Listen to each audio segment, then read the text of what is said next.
বিশ্ব হিন্দু পরিষদ বজরং দল ও বিষ্ণুপুরের সনাতনী ধর্মের মানুষের পক্ষ থেকে রামনবমী উপলক্ষে একটি শোভাযাত্রা আয়োজন করা হয়।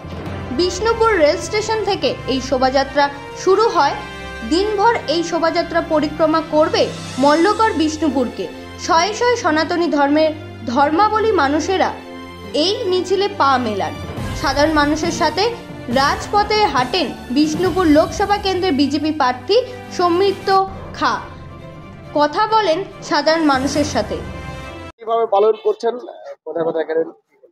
বিষ্ণুপুর মন্দিরনগর থেকে শুরু হয়েছে প্রত্যেকটা জায়গায়। সমস্ত সনাতনীরা পশ্চিমবাংলায় আজকে রামনবমীতে মেতে উঠেছেন।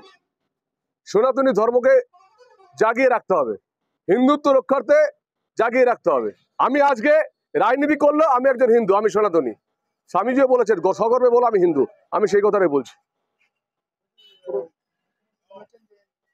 আমি প্রথমে বলবো, মাননীয় মুখ্যমন্ত্রী একজন সনাতনী হিন্দু হয়ে আপনার কাছে জোরহাত করে বলছি, আপনি বলেছেন রামনবমীর দিনটা সাম্প্রদায়িকতার দিন। আপনি বলেছেন যে আমরা সাম্প্রদায়িকতা করতে পারি, আপনি তার জন্য ক্ষমা চান। কারণ আপনি নিজে হিন্দুদের কাছে কেন ভোট চাইছেন? রামনবমীর মতো শ্রদ্ধা করুন। সবসময় হিন্দু জাতিকে অপমান করবেন না, হিন্দু জাতি তা মেনে নেবে না। আমি শুধু একটা কথাই বলবো, তৃণমূল প্রার্থীরা বলছেন 17 তারিখে সবাই ঘরে থাকবেন। কেন? সনাতনীরা জেগে উঠেছে, সনাতনীরা পরিষ্কারভাবে রাস্তায় নামলে আপনাদের তো ভয় কেন? তাহলে সনাতনীদের কাছে ভোট ভিক্ষা চাইছেন কেন? আমরা সগর্বে বলি, নরেন্দ্র মোদী রাম মন্দির করেছেন, আমরা সবাই হিন্দু, আমরা জয় শ্রীরাম করবো।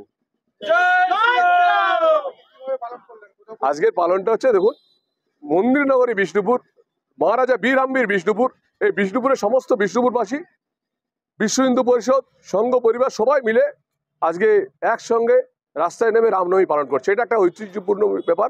আমাদের সব জায়গাতে হচ্ছে, কতুলপুর, জয়পুর, ইন্দাস, পাত্রসাহেব, সোনামুখী, বরজড়া সব জায়গাতে হচ্ছে, শেয়ারা বাজার সব জায়গাতে আমাদের হচ্ছে।